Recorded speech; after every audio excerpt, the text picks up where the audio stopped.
Okay, so we are doing part 1 of Chapter P, Section 2, and we are talking about exponents and scientific notation. Now, the first rule for exponents and scientific notation is that if I have something to a negative power, it's going to move. So if it's in the numerator, it moves to the denominator and becomes positive. If it's in the denominator, it moves to the numerator and becomes positive. We also know that anything raised to the 0 power is equal to 1. If I have the same base here and raised to exponents, if I'm multiplying these two terms, then I can add their exponents.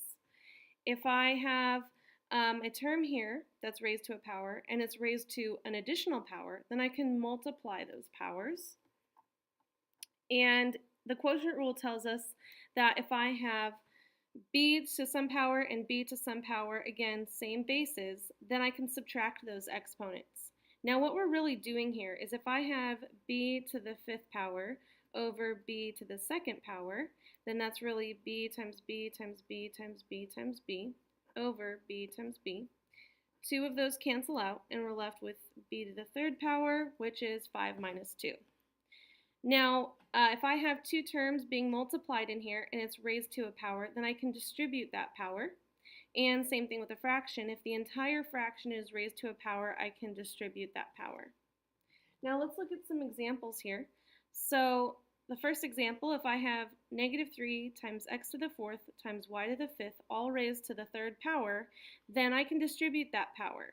Now the biggest mistake I see students make here is forgetting about the negative 3. So if you write it like this, then that will help to keep you from forgetting that 3.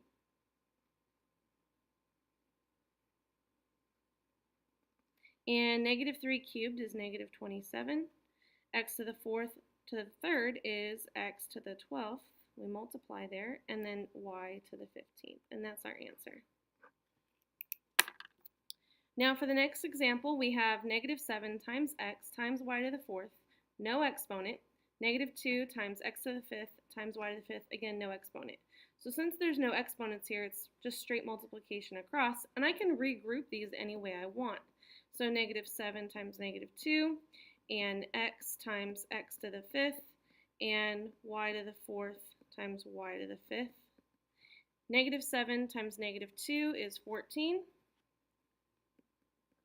X to the 1st and x to the 5th is x to the 6th, and y to the 9th power.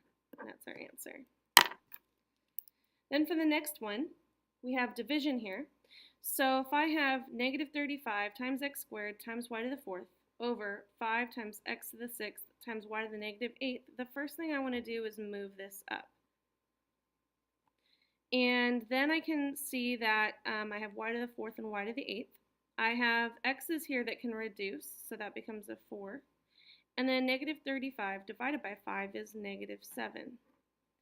So we have y to the 4th and y to the 8th over x to the 4th. And simplifying our answer, we come with negative 7 times y to the 12th over x to the 4th. Now, for the last one here, we have this whole fraction being raised to the negative 3rd power. Now, just to prevent some mistakes here, I'm going to distribute that.